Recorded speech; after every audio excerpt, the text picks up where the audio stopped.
You probably wonder how this little Denmark on the prairie came to be.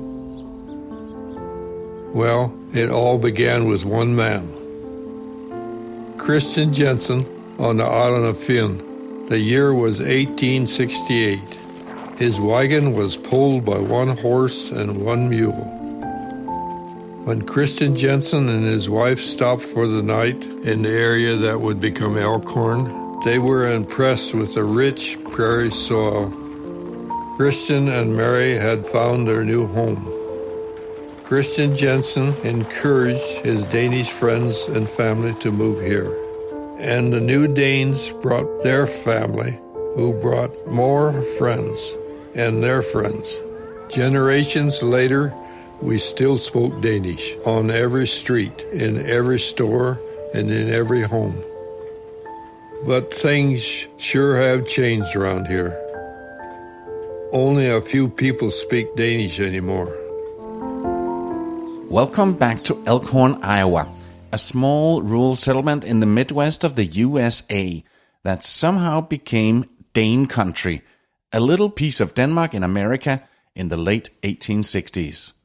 The clip that started this episode is with the old resident Egon Simonsen from the documentary Denmark on the Prairie.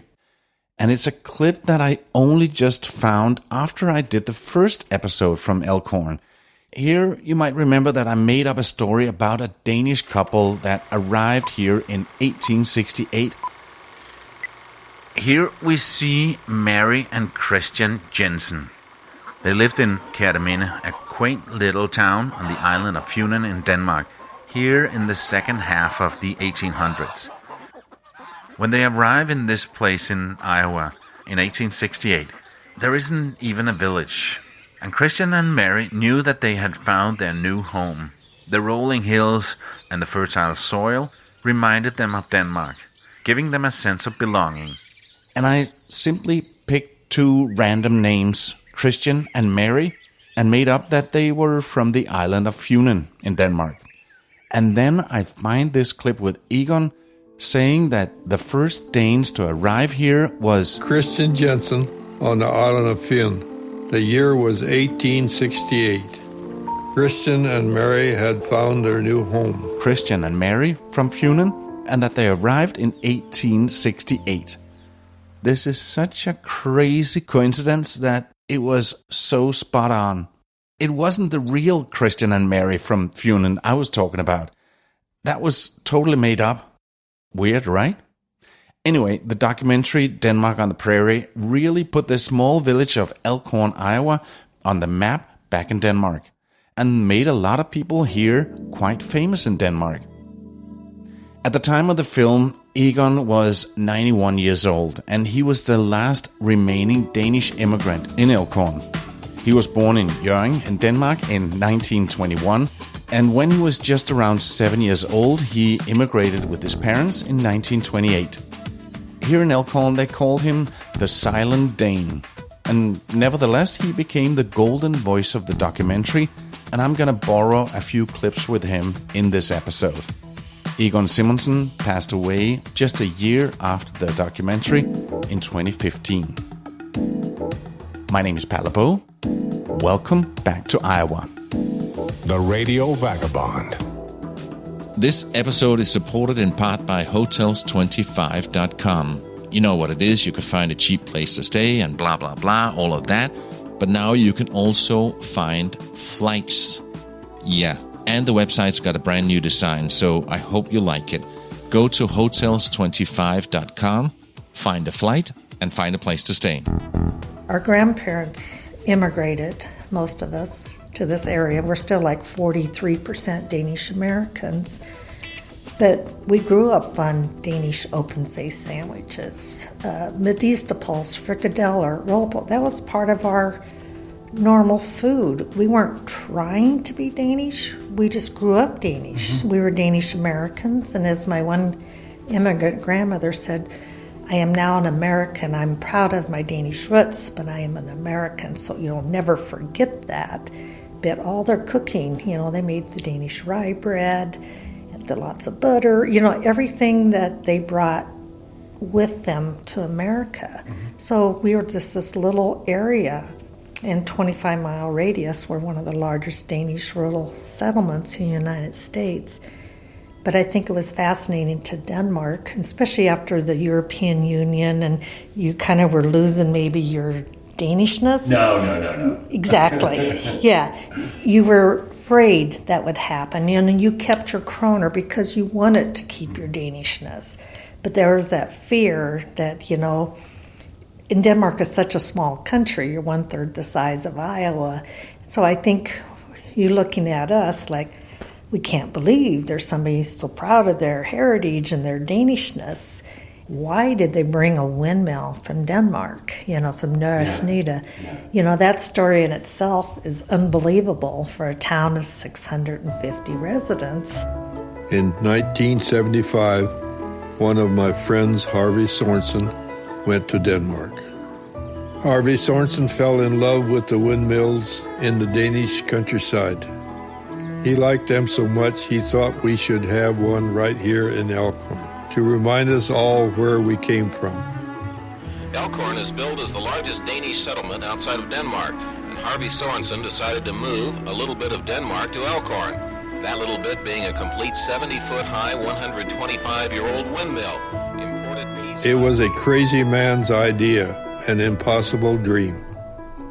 The mill was located in Nørresnede, and within days, the people in Elk Horn had collected $30,000 for the project.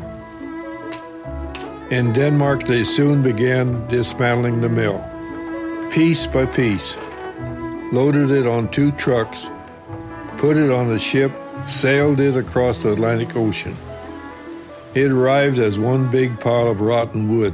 The old joke is there was no longer anything rotten in Denmark. It was now in Elk Horn, Iowa. What had seemed like an impossible dream now seemed like a possible nightmare. And we didn't know anything about building windmills.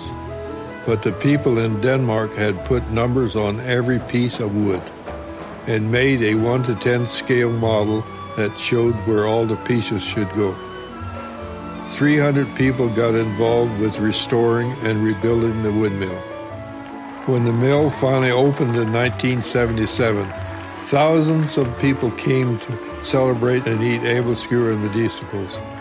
It was a big day for Elk Horn. We kick off where we left in the latest episode from Elk Horn, back at the old Danish Windmill and the manager, Lisa Steen Riggs. As you might remember, they were struggling financially, running the windmill, when the Danish documentary film came as a godsend and brought attention to this Danish American community and made it famous in Denmark. So the first documentary was telling our story about our Danishness, and also they followed some young people that didn't know if they were going to stay here once they left school. So some interesting stories came out of there, but a lot of humor and Danish humor. And that's the people in this community have that also. And then what happened to this little town? How did it start out? What our history was? I wish I could tell you that everything is going great in Elk Horn after our little revival. But we have an old debt to pay. And because of the film, Denmark on the Prairie, the donations came in from Denmark, like in a matter of a few days, $10,000 worth of donations. It might have been $5 here, $10 or $100, but Denmark got us through that rough times. It was so heartwarming to all of us that this should happen like that. So we came out of that hole, was able to pay off the bank. You see, we bought the windmill in Nørresnede in 1975 and sailed it all the way across the ocean. Over 300 volunteers worked on rebuilding it in Elk Horn. But the windmill became the symbol of our town. Lisa got the job managing the mill. She was just 21 years old and a true Dane. Back in the day, money was no problem. We got tourists all the time. Everybody had to see our windmill. But now the buses have all been here, and people don't have money to spend anymore. We still owe a lot of money to the bank, and it's expensive to keep the old mill in good repair. But Lisa keeps fighting to keep our little piece of Denmark alive. She put her life into that mill. The windmill itself is a dangerous machine, and it is so important that we keep it in good repair. So we are constantly now fundraising. The gift shop, most of our items come out of Denmark. We go to market in Denmark. That used to be the sole income, but now we have to go out and try to raise funds and write grants and the whole bit. The Danish Windmill is a non-profit organization, which means that donations are tax deductible. And even though they get donations, Lisa and her team needs to be creative. They do events, they sell a lot of typical Danish goods and souvenirs in their little shop, like beautiful blue plates with paintings that my parents' generation and those before them would hang on the wall. A piece of beautiful porcelain that they used as wall decorations and not as plates. Typically, there would be an annual Christmas plate that my parents would collect every year and add to the wall. Now it's not really a thing anymore in Denmark, but it is here in Elk Horn. One time, we were the largest Danish plate dealer in the country. That's when the Danish Christmas plates, we were selling like 4,000 of those blue plates. Wow. And then, George Jensen, the mobiles became very popular with the young people. So it's always trying to find what it is the traveler is going to like. And of course, we have to have the inexpensive souvenirs, but then we can have the very expensive porcelain. Yeah. We try to have a good mix. We try to have everything that Elam's would have in, but not the high price volume. We try to, here at the windmill, we look at what brings back memories to the second, third, fourth generation Danish Americans.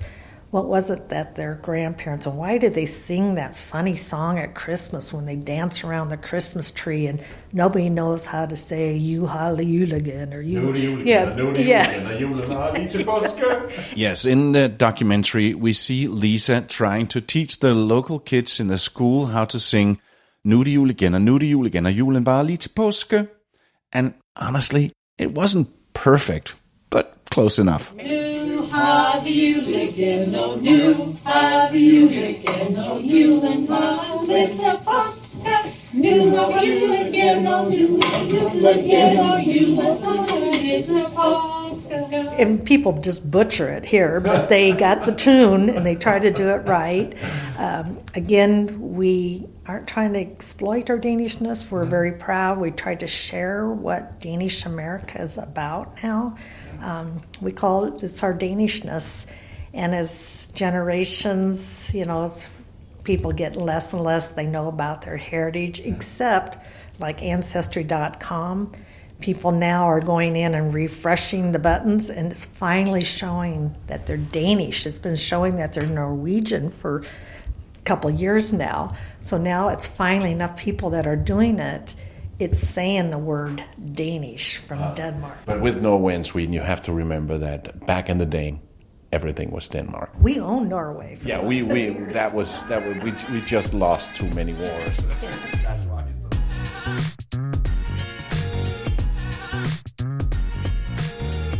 Travel is possible at any age. Your sense of adventure is just over the horizon. So, reach out and grab it. This is the Radio Vagabond. Gotta keep moving. We read in the Danish American newspaper that there was possibly thoughts of building a national Danish museum somewhere in the Midwest. That's said in Decorah, Iowa. In the early 1980s, there was an article about establishing a national Danish museum somewhere in the Midwest. Most likely in a bigger city like Minneapolis, 4 to 5 hours north of Elk Horn, or in Decorah, Iowa, southeast of here. But could a small village like Elk Horn be a contender? Because of the windmill having a success story and bringing so many people in, well, I read that article and it's like, this isn't right.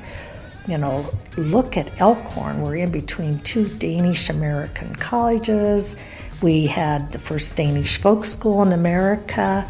We brought over this windmill from Denmark. We're proud of our Danish heritage. We had the 300 volunteers look at the Danish villages of Elk Horn and Kimballton. So the National Committee came back and said, you have to sell yourself. So within a few days, we had over 500 letters written that we need to be the location for the National Danish Museum. The community in Elk Horn was deeply committed to preserving their Danish roots and saw the potential cultural and economic benefits that a museum like this could bring. In the mid-1980s, local leaders in Elk Horn, with Lisa Steen Riggs in the forefront, began to advocate for their town as the future home of the museum. The National Committee came back and said they have it narrowed down to 2 places, that being Minneapolis-St. Paul and Elk Horn, Kimballton. So the state newspaper, the Des Moines Register, said they called it the David and Goliath story, big against small. And they had need to be near a metropolitan area, you need to have public transportation, you need to be Danish, near a Danish college. Well, we weren't metropolitan and we didn't have public transportation. But we had what it takes. And in the city, you get lost. It'd take you an hour to get across the city, just like it'd take us an hour here to go to either Des Moines, Iowa, or Omaha, Nebraska. So we really put up a good fight. And anytime they came, we wined and dined them. We gave them each a bottle of akavit or Peter Herring, whatever we could find that was Danish in our liquor stores. We had parties for them. We showed how we could cook Danish American. Yeah, and they give them some snaps and some Carlsberg and some... And even our governor got behind it. All the main, what you might say, government entities, we cannot lose something to Minnesota. Iowa needs this. So they went to war with us. So when it came down to it, they voted and they decided that they need to put the museum in Elk Horn, Iowa. The community's efforts paid off when Elk Horn was selected for the site of the museum. This decision was a great victory for this small town. It was seen as an acknowledgement of Elk Horn's strong Danish American identity and the town's commitment to preserving and promoting this heritage. The local community, along with Danish Americans from across the country, rallied to support the museum's development. Fundraising efforts, including donations and grants, were crucial in bringing the project to fruition. We were so excited, and we still are today very proud. And at the time, it was called the Danish Immigrant Museum, and now they've changed the name to the Museum of Danish America.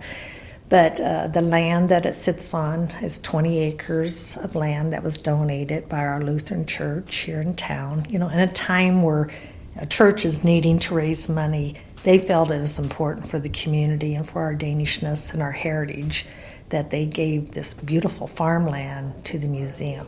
You'll get to go there this afternoon and you'll see it's beautiful. They have a wonderful professional staff. We work together.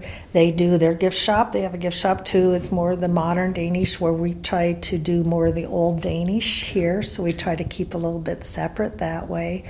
2 museums, 2 nonprofits, but it's nice to have them here. Yeah. Thank you so much, Lisa. Yeah, you're welcome. And come back again. På gensyn. Tak. Gotta keep moving. Gotta keep moving. Gotta keep moving. Gotta keep moving. I say my goodbyes and på gensyn to Lisa Steen Riggs at the Windmill and go to the Museum of Danish America, where I met Julia and Dia. So now I'm in the museum. It changed the name, right, Julia? Yes, yeah. So it used to be the Danish Immigrant Museum, and now we're the Museum of Danish America.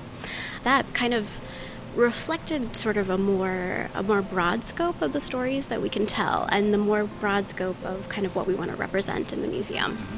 Absolutely. Part of the reason we changed it was simply, as Julia said, to be a little more inclusive of all generations of Danish Americans and their descendants, and to really reflect that we're not just telling the story of immigration, but a continuing story of how their descendants are keeping Danish traditions alive and adapting to life in the United States.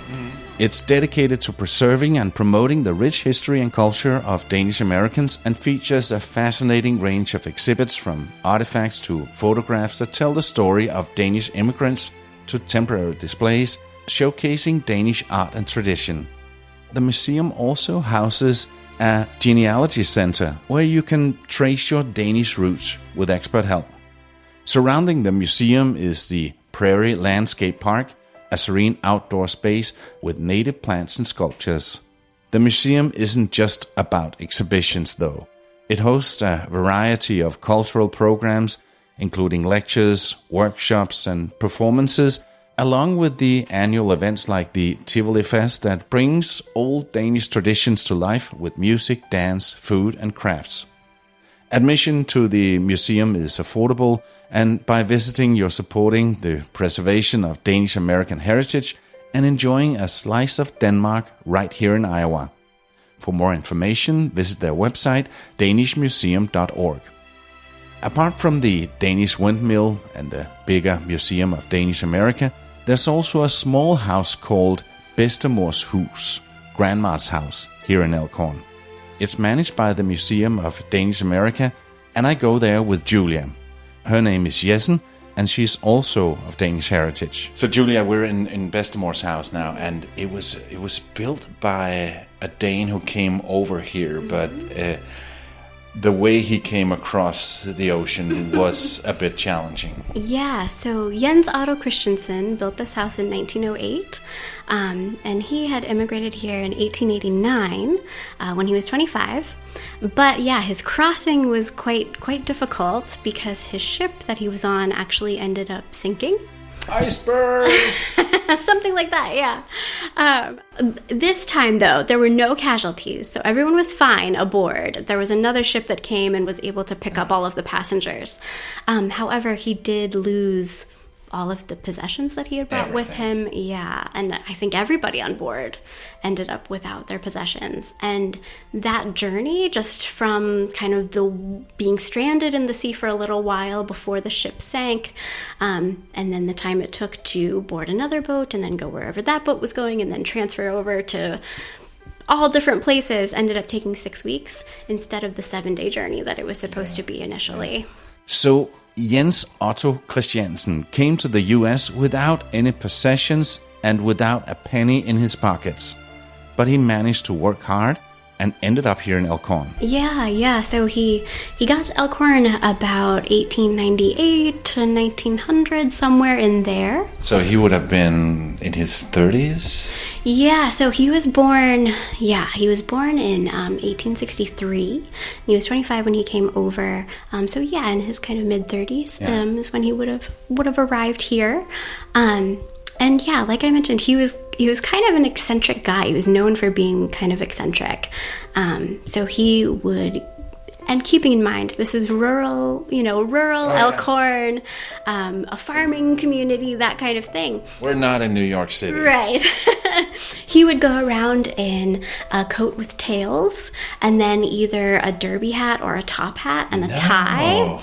And yeah, so just like a very, quite a dandy in the way that he would dress. Oh my God, I like him. I know, it sounds great. I kind of love that too.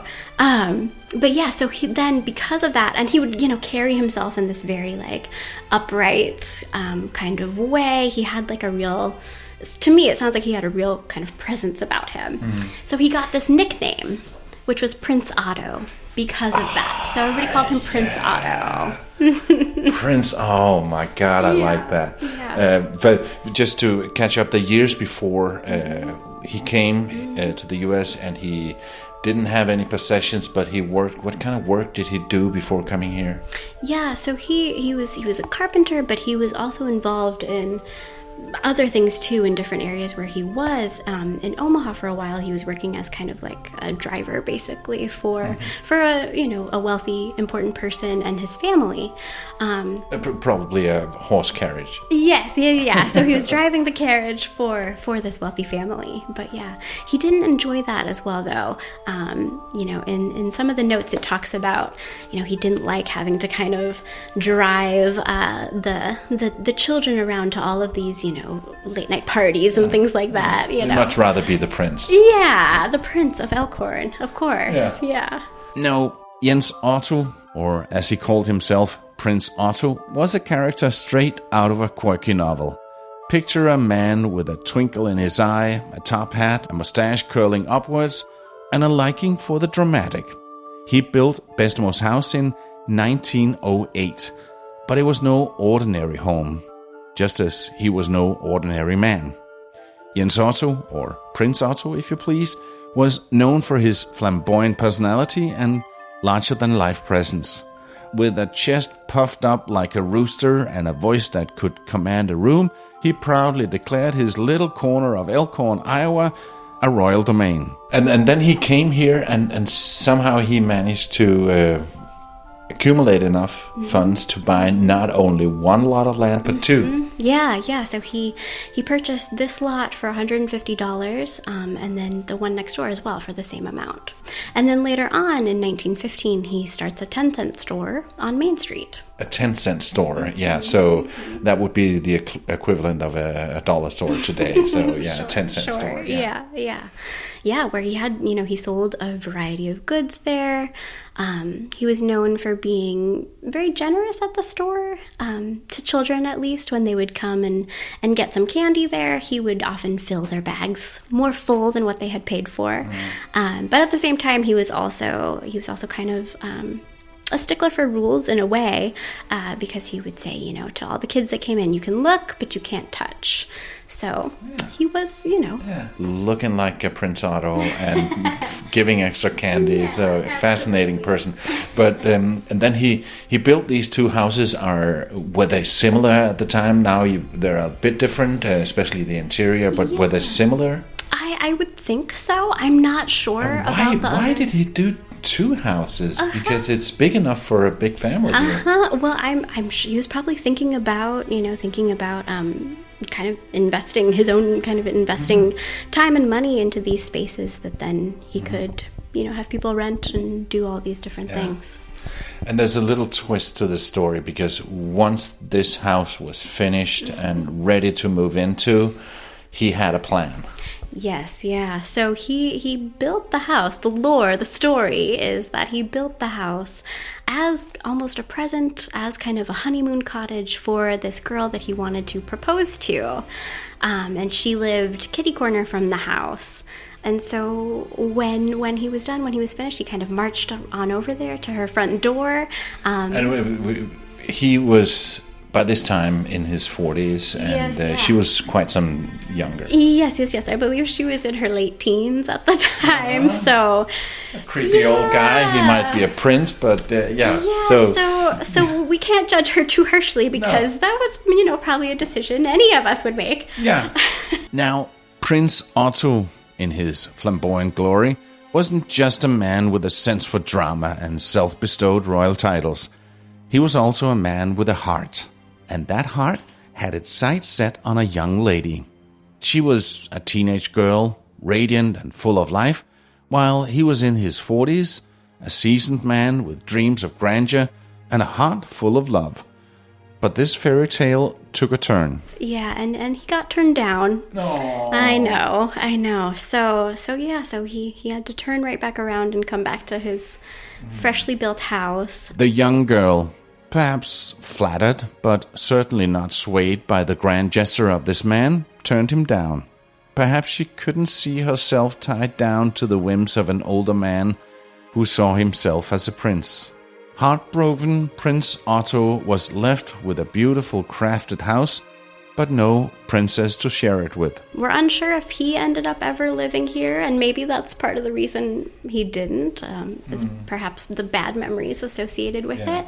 Yeah, I read someplace that he actually never lived here, but it's debatable. Yeah.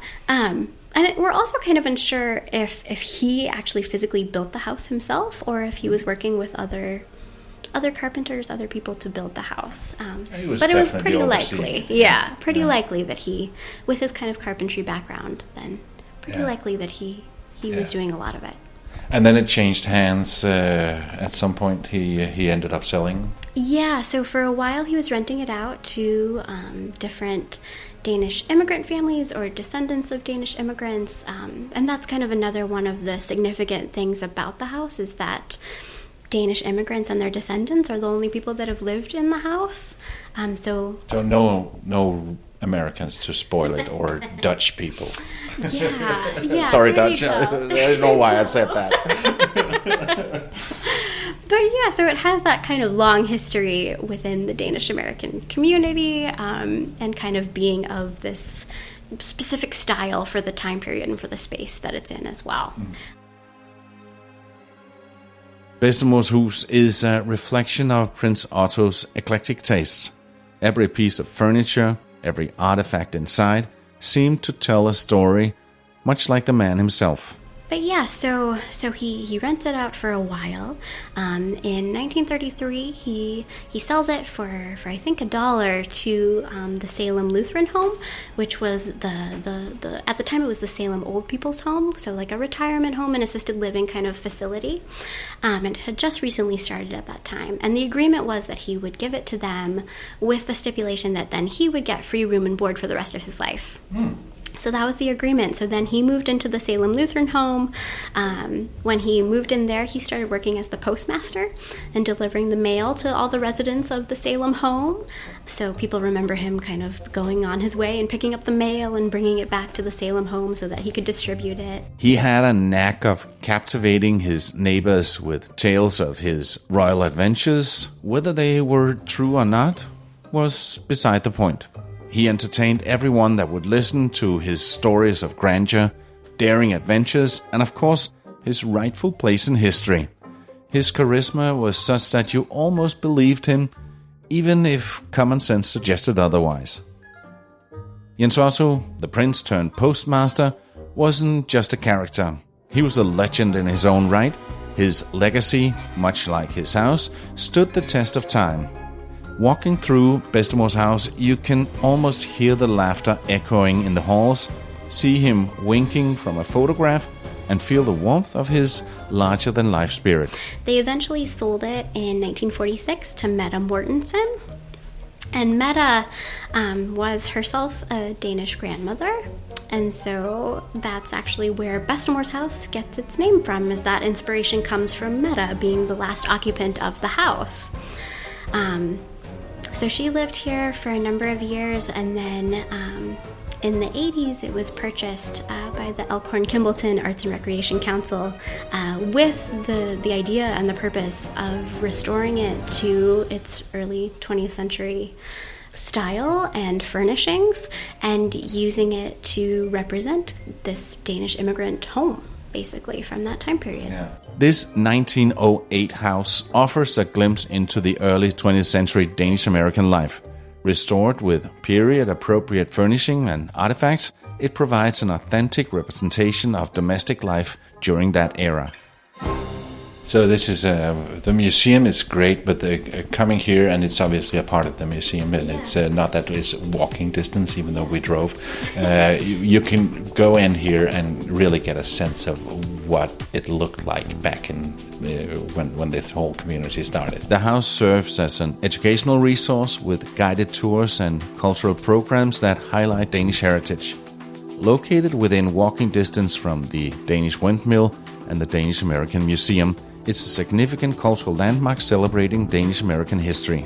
Yeah, all of the furnishings that have been brought in and put into all of these different rooms are there to be period appropriate and to make you feel as if you've been transported into that time period, and give you a sense of what life was like at that time, and make you think a little bit more too about how you would have had to live in that period and in that time. It's really unique and wonderful. Thank you for showing me. Yeah. That's all we have time for in this episode, but I have one more. And in that one, I go for a walk of the cemetery with the caretaker Warren, who's a bit of a detective. And then I finally get to meet the mayor of the city, Stan Jens, in his garage as we crack open a couple of beers in his garage next to his Harley Davidson. My name is Palabo, and I gotta keep moving. See ya! Radio Vagabond. Produced by radioguru.co.uk.